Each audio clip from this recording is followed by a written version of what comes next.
தென்னிந்திய திரைப்பட பத்திரிகை தொடர்பாளர் சங்கத்தின் பதவியேற்பாளருக்கு வருகை தந்துள்ள மாண்புமிகு அமைச்சர் ராஜ்மோகன் அவர்களை நான் சொல்லும்போது அவருக்கும் சிரிப்பு இருக்கு, எனக்கு நான் அதுபோல தான் நம்ம சிஎம் பார்க்கும்போது சொன்னேன், சார் கனவு மாதிரியே இருக்குது சார் அப்படின்னு சொன்னேன்.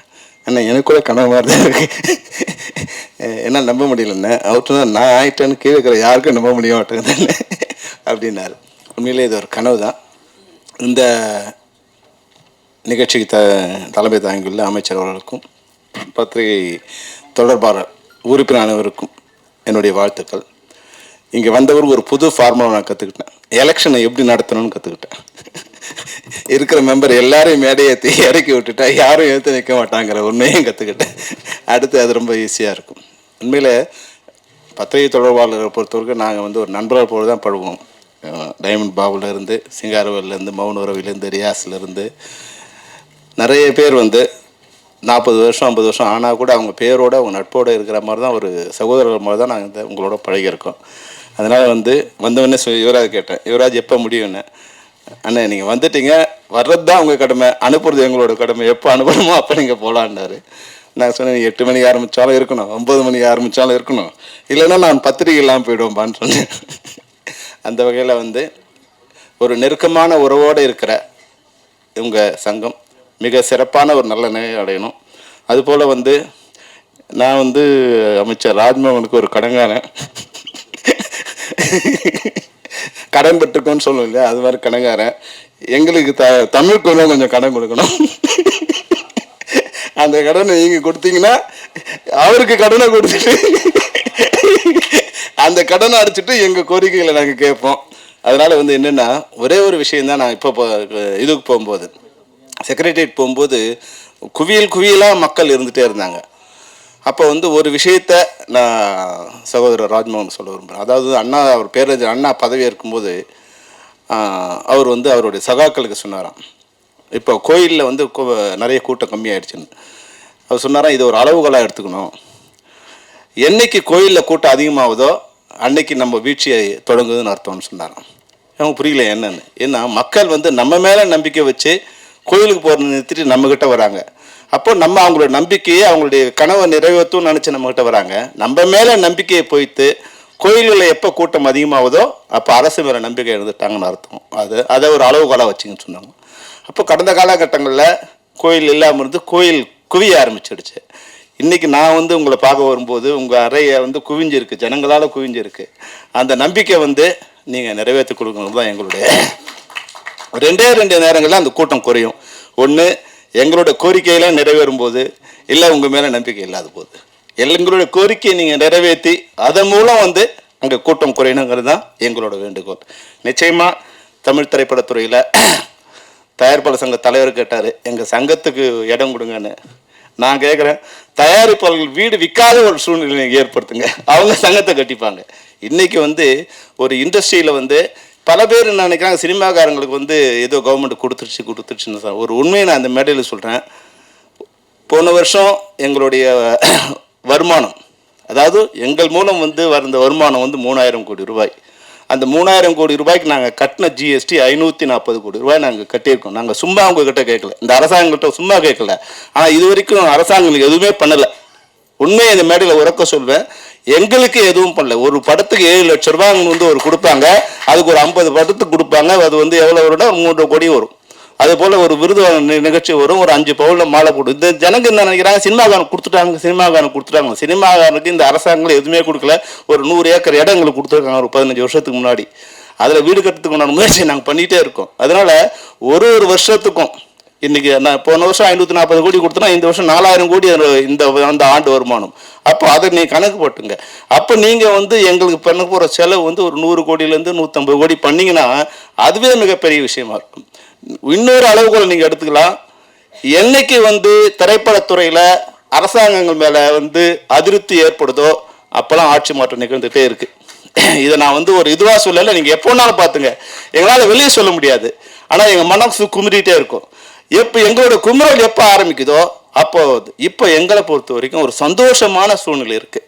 இப்போ நாங்கள் உங்கள்கிட்ட கேட்குறதுலாம் ஒரு பெரிய இதில் நான் ஐயா சார் கூட சொன்னேன், சிஎம் சார் கூட, சார் என்ன ஒன்றும் வேணாம் சார், வந்து ஊழலற்ற ஒரு அரசு, லஞ்சமற்ற நிர்வாகம், பாதுகாப்பான சமுதாயம், இது கொடுங்க. என் பொண்ணு வந்து வெளியே போகிற 12 மணிக்கு வெளியே போகிறா, 10 மணிக்கு வெளியே போகிறா, 6 மணிக்கு வெளியே போகிறா, என் குழந்தை வந்து 3 வயசு குழந்தை வெளியே போகுது.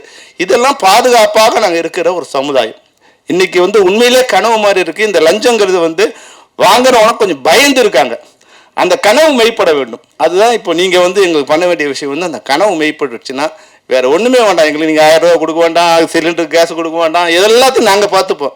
எங்ககிட்ட இருந்து லட்சக்கணக்கில் நீங்கள் கொள்ளையடிச்சிட்டு எங்களுக்கு 100 ரூபா 1000 ரூபா கொடுத்துக்கிட்டு இருக்க நிலை இல்லாமல் நாங்கள் காப்பாற்றி கொடுத்த திறமை இருக்குது. தமிழ்நாட்டை பொறுத்த வரைக்கும் யார்கிட்டும் கையேந்த வேண்டிய சூழ்நிலை இல்லாதது தான் இந்த தமிழ்நாட்டு மக்கள் இருக்காங்க. என்னன்னா எங்களுக்கு முறைப்படியான ஒரு அரசாங்கம் இருந்தால் போதும், அதை கொடுப்பாங்கங்கிற ஒரு நம்பிக்கையை இன்னைக்கு வந்து இந்த அரசாங்கம் ஏற்படுத்தியிருக்கு. அதுதான் வந்து ஒரு புதிய கனவு. தமிழ்நாட்டை வந்து ஒரு யுவராஜாவும் தென்னிந்திய பத்தியத்தோட பார்க்கிற யுவராஜா வந்திருக்காங்க தான் நல்ல நேரமாக நினைக்கிறேன். தமிழ்நாட்டுக்கும் நல்ல நேரம், இந்த சங்கத்துக்கும் நல்ல நேரம். அதை பொறுத்தவரையில் எங்களுக்கு ஒன்று நீங்கள் பண்ணிங்கன்னா நல்லாயிருக்கும். என்னென்னா ஒரு ஸ்ட்ரக்சர் பண்ணி கொடுத்துருங்க, எங்கள் திரைப்படத்துறையை ஒரு ஸ்ட்ரக்சர் பண்ணி கொடுத்துருங்க. ஒரு தமிழ்நாடு ஃபிலிம் டெவலப்மெண்ட் கார்பரேஷன், ஒரு அரசு கீழே ஒரு அரசு IAS அதிகாரி கீழே அந்த துறையும் போது இங்கே தலைக்கு பெருதணும்னு இருக்கும்.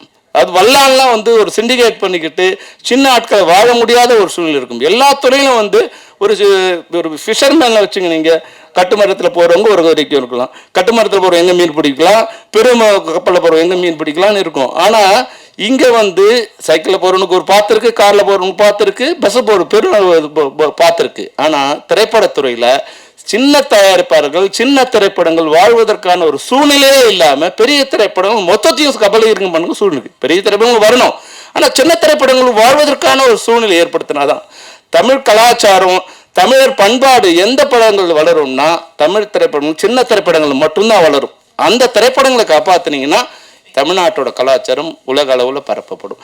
தமிழ்நாடும் நல்லா இருக்கும், தமிழரும் நல்லா இருப்பாங்க, தமிழ் திரைப்பட தயாரிப்பாளரும் நல்லா இருப்பாங்க. ஒரு 250 படம் வெளியாகின்ற காலகட்டத்தில் 220 படங்கள் சிறு திரைப்படங்கள் தான் வெளியாகுது. அதை காப்பாற்றுகின்ற ஒரு முயற்சியில் அரசு வந்து உங்களுக்கு நாங்கள் சொல்ல வேண்டியதில்லை. ஏன்னா நீங்கள் எங்களோட இருந்திருக்கீங்க, எங்களோட சின்ன திரைப்படத்துலேருந்து எல்லா படங்களும் நீங்கள் பார்த்துருக்கீங்க, தலைவரும் சிஎம்மும் வந்து பார்த்துருக்காங்க. எங்களை பொறுத்த வரைக்கும் இந்த நேரத்தில் இந்த கோரிக்கை நான் வந்து யாருக்காகவும் இல்லாமல் எங்கள் அனைவருக்குமான நீங்கள் அந்த ஒரு ஸ்ட்ரக்சரை நீங்கள் பண்ணி கொடுத்துட்டீங்கன்னா ப்ரொடியூசர் நல்லா இருப்பாங்க, ஆர்டிஸ்ட் நல்லா இருப்பாங்க, டெக்னீஷியன் நல்லா இருப்பாங்க, லேபர்ஸ் நல்லா இருப்பாங்க, அதில் வர எக்ஸிபியூட்டர் டிஸ்ட்ரிபியூட்டர்லேருந்து இன்றைக்கி வர பத்திரிகை தொடர்பாளர் வரைக்கும் அந்த பிரச்சனை இல்லாமல் இருக்கும். ஒரு ஸ்ட்ரக்சர் மட்டும் நீங்கள் பண்ணி கொடுத்தீங்கன்னா போதும். உண்மையாகவே இந்த ஆட்சி எங்களுக்கு ஒரு நம்பிக்கை ஏற்படுத்தியிருக்கு. நீங்கள் எங்கள் நண்பருங்கிறதால உங்களை எல்லா வகையிலும் பயன்படுத்திட்டாங்க. 90 பேருக்கு மாலை போடுற அளவுக்கு கூட நீங்கள் இருந்து கவலைப்படாமல் கஷ்டப்படாமல் போட்டீங்க. அந்த உங்கள் நல்ல உள்ளத்துக்கு நன்றி. உங்களிடமிருந்து நாங்கள் எதையும் பெரிதாக எதிர்பார்க்கவில்லை. எங்ககிட்டேருந்து ஒரு கான்ட்ரிபியூஷன் வந்து இந்த அரசுக்கும் இந்த தமிழ்நாட்டுக்கும் நாங்கள் கொடுத்துட்ருக்கோம். அதுலேருந்து கொடுக்க வேண்டிய நியாயமான பங்கு எங்களுக்கு கொடுங்க. எங்கே ஒரு தவறான ஒரு இமேஜ் வந்து இங்கே பரவிட்டு இருக்கு, சினிமாக்காரன் கொடுத்துட்டாங்க.